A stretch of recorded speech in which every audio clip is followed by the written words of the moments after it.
So they were peeling the aluminum foil off, whatever it was.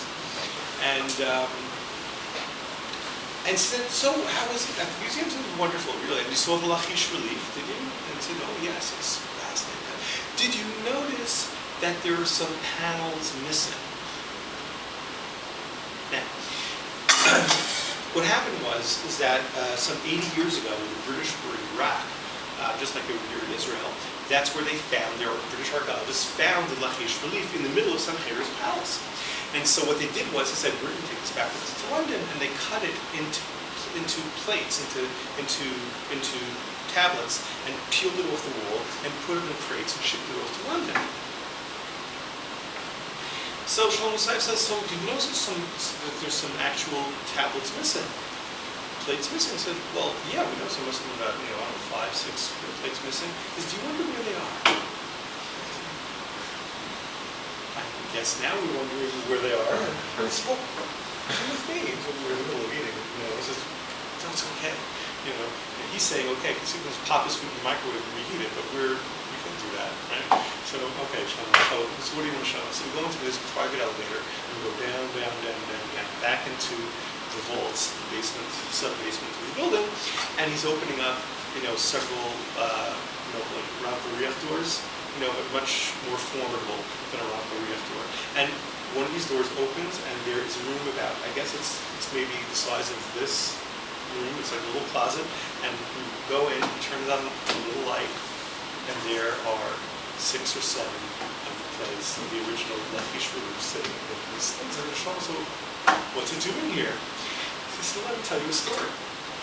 What happened was that when the British were peeling off these plates and putting it in crates and shipping it off to London, right, one crate got left behind. But one of the Iraqi workers that was working on it said, well, I'll just take it home with me.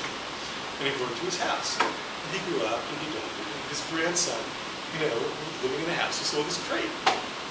His great-grandson became a general in Saddam Hussein's army, military.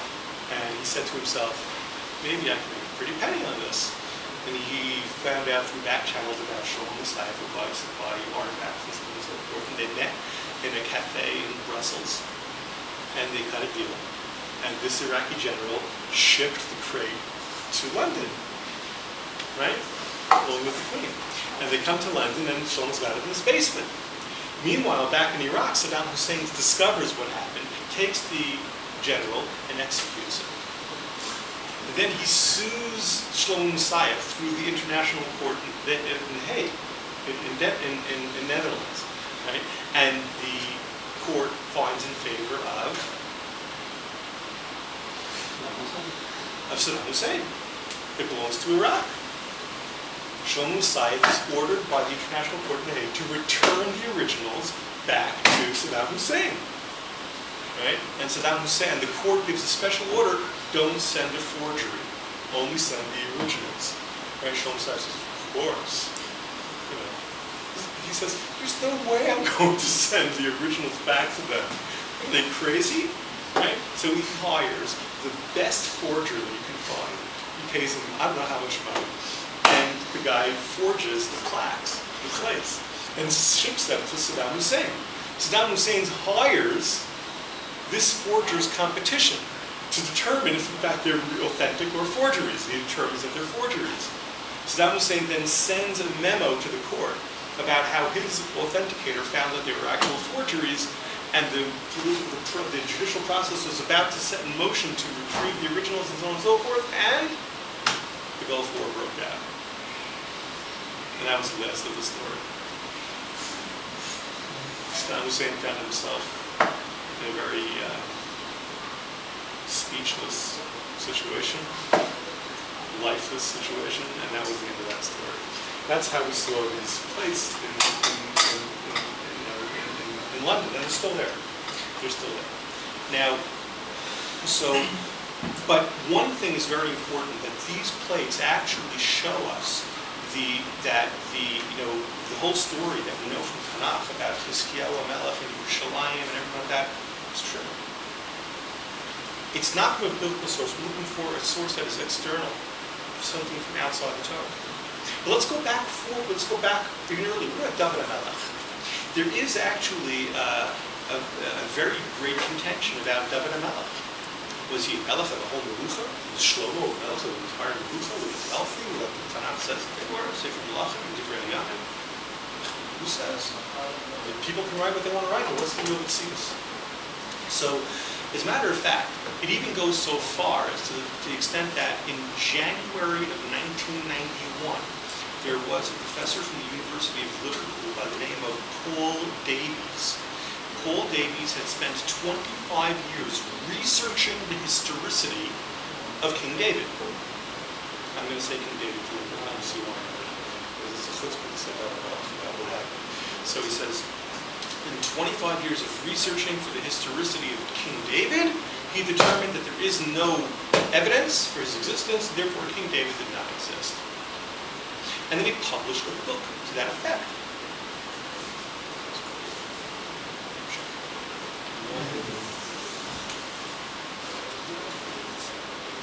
So he published it to that effect. Well, 4 months later, in April, there was a dig up in another tell, which I mentioned previously, Tel Dan. Now, Tel Dan is all the way up north today. It's on the border with Lebanon, right near Banyas and Har Kiryat Shmona. It's literally just minutes from the normal locations. Beautiful nature hike. If you want to go somewhere and enjoy, especially when you have families and small kids, and not very small kids, but starting from 4 or 5 and up, gorgeous, gorgeous place to go to. Really wonderful. But it's not just for family trips. It's also for archaeologists, like we talked about. A tell is an equal opportunity, stop. And so, archaeologists have been digging in Tel Dan for many, many years. What happened is that in April of 1991, I made a mistake, it was in 86. I apologize. It was in 1986. In 1986, there was an archaeologist from Hebrew University named Avi Biran who was digging in Tel Dan, and he found what's called a victory stele. The victory stele is after you conquer, you write a victory statement. I was here, and I beat up so-and-so, and it's a statement of victory. Well, there was a kingdom called Aram, just after Shlomo HaMelech, and they were the regional superpower of the area. Historically speaking, Am Yisrael was the big regional superpower during the time of Shlomo HaMelech. Shortly after Shlomo HaMelech, the regional superpower became the Arameans, Aram. After them was Ashur, after them was Babel. Now, so the Aram, the king of Aram, about 80 years, maybe 60 years. No, it was about 80 years after Dovid HaMelech died. His name was Ben-Hadad. Ben-Hadad. He's actually in the Tanach. There are a few Ben-Hadads. Ben-Hadad is like saying Parliament. That's right, to be honest. But this particular Ben-Hadad was about 80 years after Dovid HaMelech's death. And which means that it was about 40 years after the Melucha was separated. Okay?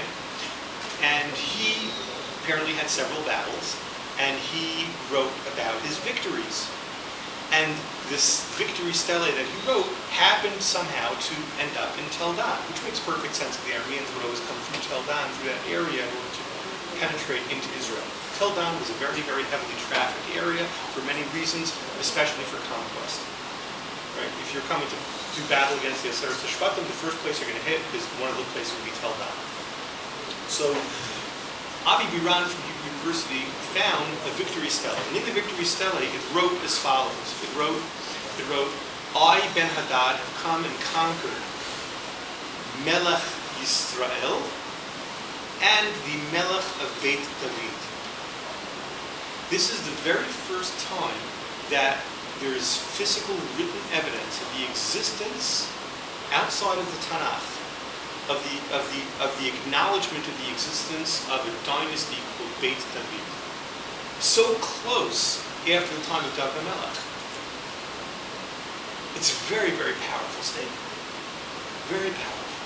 And so what happened was that a few months after that, and the world was just all abuzz about it, a few months after that, Paul Davies had a press conference about something entirely different. And during that press conference, the journalists took the opportunity to ask him about the finding of Tanach. Here you are, Paul Davies. You just published several months ago a book of your entire career trying to research the historicity of King David. You say he doesn't exist. And now Avi Biran has found incontrovertible evidence that the ancient world, very, very shortly after the time of David Melech, acknowledged that there was a dynasty of his name. I mean, what do you have to say about that? He said, it was a mistranslation. What do you mean, mistranslation? So he says, it didn't say Beit David, it meant Beit Dod. It's the same letter, it's just a vowelization. Beit Dod. So all the archaeologists are scratching their heads saying, right, Beit Dod. Are you sure about that? Well, on second thought, he said, really, it wasn't Beit Dod, it was really supposed to be read Beit Dud.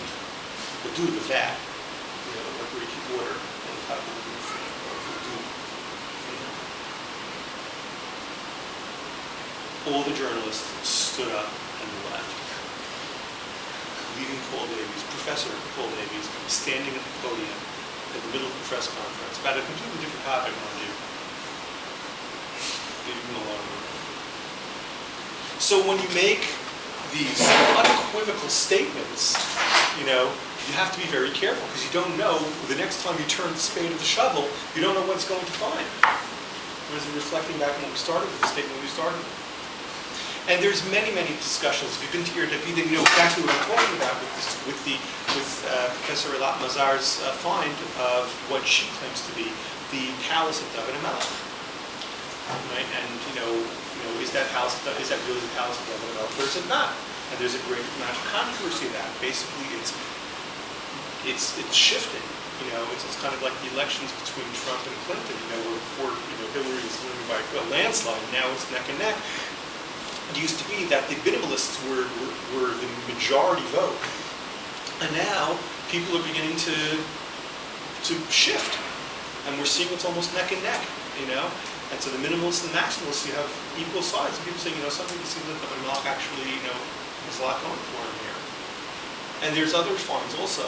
There's a find, there was a city called Sha'arayim, which was recently found due to the help of a fellow in the Rova, a friend of mine, Barnea Sullivan, which is a city which was not far from where the Battle of Dovid and Goliath actually happened. And, excuse me, and it was discovered, that city of Sha'arayim was discovered very recently, and it could only have been, it was a massive city, massive construction. It could only have been built by and financed by an empire. Because farmers can't build a city like that. To have the manpower and the financing to use the stones and everything, it's just impossible. That's something that you need a huge financial, mechanism behind you. And so many people are getting on at that. And Sha'arayim was built at the time of David and Melech.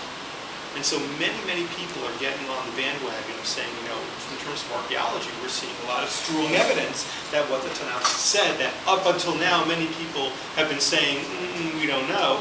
All of a sudden, things are shifting and saying, it seems like it's coming into place. But the greatest question still that we have to address is Yetzias Mitzrayim. Okay, so we've got Sha'arayim, we've got, the Palace of Dovid, and so on and so forth. That's very nice. It's even cute. But what are you going to say about Yetzias Mitzrayim?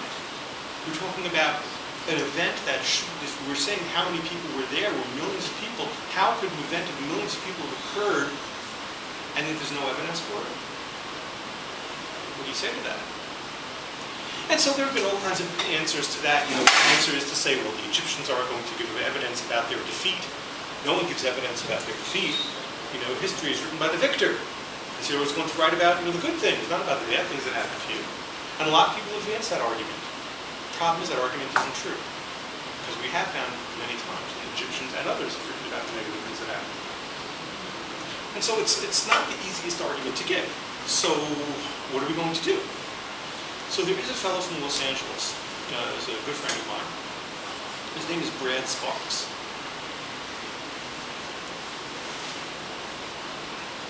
He's a fascinating individual. He's Jewish, but he doesn't know it. He does know it, but he doesn't really admit to it. He's an evangelical. He lives his life as an evangelical Christian, very devout. And but his grandfather was a chashuv Rav in Philadelphia. Unfortunately, that his grandson turned out this way. To make a long story short, Brad asked the following question. He said, okay, look, everybody and their uncle is saying there's no evidence for Yetzias Mitzrayim. Brad says, I'm a researcher. I'm a scientist. I'm an academician. Where's your evidence that there's no evidence? So people looked at it puzzled. What are you talking about? And he says, look, when you write a paper, an academic paper, when you make a claim, you have to put a footnote. And the footnote refers you to the sources that back up your claim. So I've read many, many articles and books that say, and there is no evidence for the slavery in Egypt. There's no evidence for the exodus from Egypt. The plagues or anything like that. There's no evidence. So Fred says, okay, make those claims. Where's your footnote? In all the works that I've read about everyone making these very definitive claims, there's no evidence, no evidence, no evidence, there's no footnote. Meaning, and listen very carefully to Red, there have been many, many research projects on ancient Egypt. There has never once been a dedicated research project to determine if there is evidence relating to Shibud Mitzrayim and Yetzias Mitzrayim. Never. And here's the research to prove it. And he wrote a paper just on that one topic. Where are the research papers dedicated to researching this topic? To which, if you would do that, and then you'd reach the conclusion that there's no evidence, shkoyach. But you haven't done that, have you? And by you, he means decades and decades and decades of researchers. People who are long dead, going back 180 years, maybe more. And so Dred said, okay, it's never been done, I'm going to do it. So, what Dred did is that he spent 15 years, the past 15 years, it's his full-time work, only researching Shibud Mitzrayim and Yetzias Mitzrayim. It's the only thing he does. He lives, breathes, and eats it all day long. Okay? Mom should say to Rishon, say to Shem, say to Shlishi. This is what he does. Okay? And what he's found is extraordinary. What he found was that there are more than 90 books, Egyptian ancient books. Many of these books are written on walls and hieroglyphics and illustrations and also those little books, right, which actually depict aspects of, tell the story of Shibud Mitzrayim and Yetzias Mitzrayim, the Makos and everything, and even not only that, but there is one book which has 17 copies on different walls of tombs of pharaohs, where there is a full color, stunning color, absolutely stunning color, even after 3,300 years, stunning color illustrations of Kriyas Yamsuf. It's mind-boggling, absolutely mind-boggling. And so he's been researching this for years. He's for years and years and years. And the problem is that the academic community is not ready to hear this. He's afraid that if he unleashes the tons of information that he has, the academic community is going to have a heart attack. It's not going to, and it's just going to reject it out of hand. It won't give it an opportunity for hearing. Because his objective right now is not to win the battle. His objective right now is to turn Yetzias Mitzrayim into a debatable topic. You hear what's going on? put it on the table, get attention, draw attention to it, and make it a legitimate topic for academic discussion. Dispute. Machlokes, fine, but at least let it have its own chiyus on an academic level. Now, you and I are not going to, worry about putting on tefillin or not putting on tefillin, whether or not Brad is going to be successful, right? But for him, it's his whole life, okay? I'm not taking my whole life and putting this into archaeology. I'm taking an hour at a time, whatever. We'll talk about archaeology, but for him, this is his life. For him, it's like Kihem Chayenu, that's really where he's coming from. We benefit, in terms of Q, this is amazing stuff. And it's great chizuk, it's wonderful chizuk, Now, is Brad correct or is he not correct? It's a good discussion, okay? I'm not pinning my hopes on it, I'm not saying he's not. He's got a lot going for him. And there are a lot of very, very, very high-level academicians that are close with Brad that think that he is the greatest researcher in history. And they're not far off from the truth. I've spoken with very high-up people who have received all kinds of awards and, in the academic world for their work. And they have tremendous respect for this guy. It's unbelievable. But it's hard. It's a hard battle. To actually say, okay, it's historic. Yeshivos was an historical event. So what Brad decided to do was, and actually this is the advice that he got from more of his friends in the academic world, was first have a conference, have an international conference on the historicity of the Exodus. Now that's a big thing. It's a big bite to take. But that's what they did. They spent about 2 years coaxing and finessing and draining people's cup and getting money together and put together. And so what happened was that the University of California at San Diego agreed to open the first ever academic Exodus Research Center. And Brad was made the assistant director. The senior director was the top academician on campus. Okay? And then, after they opened it, they hosted the very first ever international academic conference on the historicity of Yetzias Mitzrayim. Israel's Exodus in Transdisciplinary Perspective. It's a lot of syllables. A lot of SAT words there, right? But the point is that this was the first ever in history where the academic world actually came together and sat around the table, the top names, and people who are mamish amalek gamur. There's a guy from Tel Aviv University named Yisrael Finkelstein. The guy is mamish amalek gamur. Unbelievable. I should wash my mouth out with soap by mentioning his name, right? But he was at this conference. It's mind-boggling.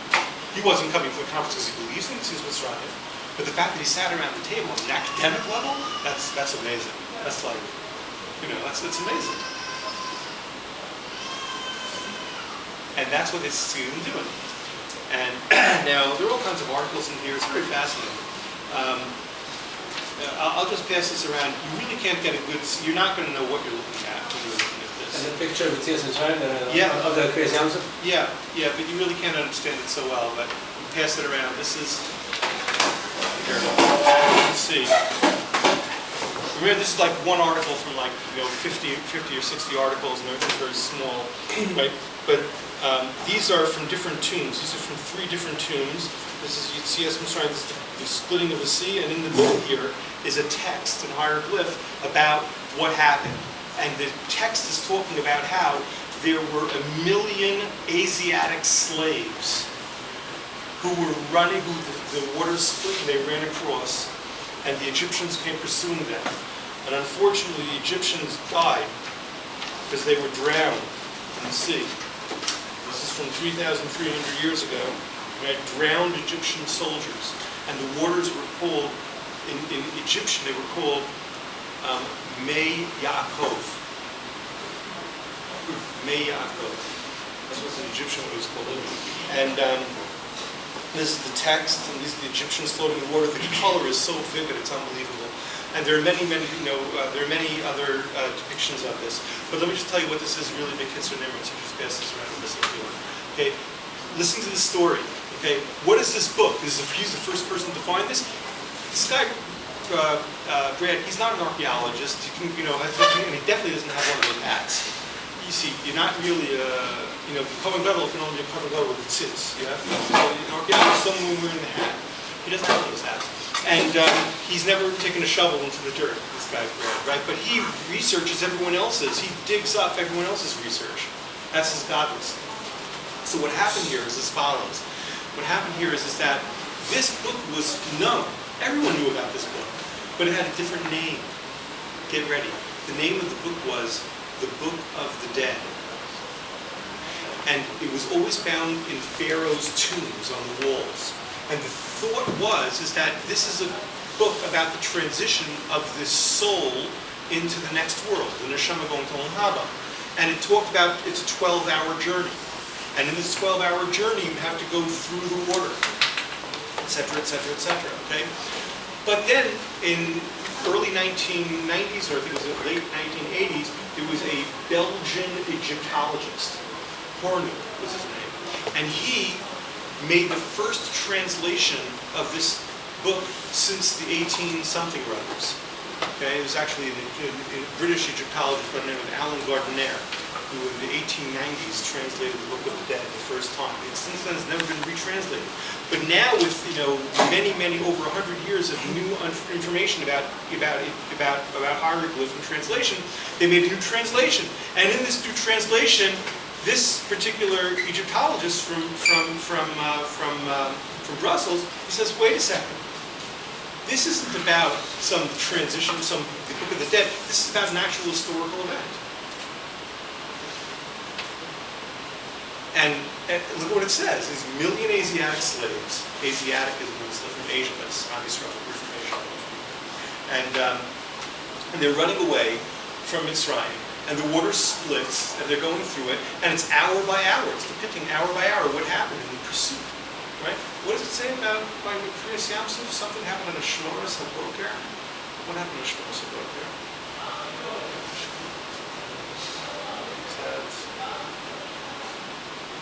Shmoras HaBoker. No.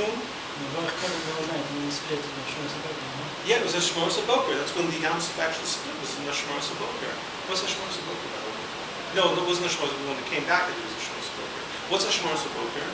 Shmoras HaBoker is the last Shmura of Delilah. Delilah is split into three Shmuras, right, in 3 4-hour periods. The Shmoras HaBoker is the last one. That's when the Yamsuf, the Ruach Kadim stopped, and the Yam fell back upon itself. So to speak, right? That's what he's saying, the Shmoras HaBoker. That was the Kriya? The Shmoras HaBoker? Could be. Yeah. You look up. I don't know the time right now, but the common line is as follows. That if you follow it hour by hour, it's exactly as the Medrash says. In this particular hour, it was actual Kriyas Yamsuf. That hour we went down to Yoru and Liyam.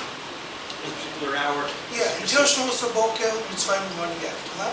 By Shmoras HaBoker, they started to drift. Oh, exactly. And that's exactly the same exact hour that this book, the Book of the Dead, depicts that the waters came down and drowned the Egyptian soldiers. Same hour by hour in a story. Hello. Something is parallel here, and it's a little bit stronger than coincidence. So it's a very, very powerful discussion, and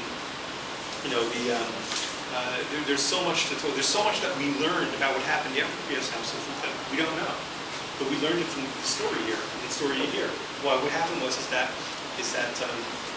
after the Egyptians drowned, right, Paro didn't have a son. He only had one son. And that son, unfortunately, didn't survive Makas Matoros. So who's going to be the next Paro? His wife. So according to the story, his wife went down to the beaches, and she was looking for the goof of Paro. This is according to the Manda Omer, I guess it says that Paro was, didn't survive the Kriyas Yamsuf. And she's looking for his goof. Maybe he did survive, maybe he couldn't survive. It doesn't matter. She didn't find his goof. And there's a problem. Why? Because, and this explains why was a story in the kever of every paro. Right? The reason why was because whoever the next paro was had to receive the neshama of the previous paro in order to be a paro. And you can only receive that neshama if the previous paro had a kavura, proper kavura. So she's frantically looking for his body so that they can be buried, so she can be a legitimate paro, or paroette, right? And she doesn't find it. And she became the first paro of Israel, the first woman paro of Israel. There's so much more we can talk about. Who was the actual paro of Israel? Right? I'm telling the stories that we know, right? So it's a fascinating topic, and there's so many different deos. Like who was? But according to this particular Yisha, his name was.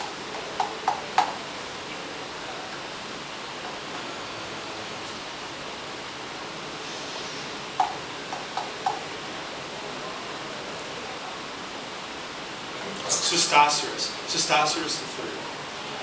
So Pharaoh Sestacerus III. Egyptian. Sestacerus. Yeah. So, in any event, my friends, look, we've actually, I think we've gone beyond our time that we're allowed to go. But I hope that we've gotten a little bit of an understanding of archaeology, what it is and what it isn't. We've hopefully gotten an understanding as well of the limitations of academia. Hopefully we've also gotten an understanding of the foundations of our Masorah, why what we do is because of our Masorah, and we're not looking to archaeology or any other scientific discipline or academic understanding to support us. But the reason why we're discussing this is because in Kiruv, the people that we're trying to reach out to, their Torah is the world of academia. And so first we have to reach into their heads first, to the things that they respect. And if we can find from the world that they hold to be emistic, kiviyachol, if we could find things that have yisedos into our world, then carefully, very carefully, it's meant to be used. You'd have to be very careful. Not all treif can be made kosher. As a matter of fact, nothing that's treif can be made kosher. Okay, you have to be very careful. We have to be really careful how we can use things. And it's not like a carte blanche. I'm not trying to come here and say, of course we can use archaeology. It's not a simple business. But the more they turn the spade, the more they turn the shovel, the more and more MS, Mir and Chevron.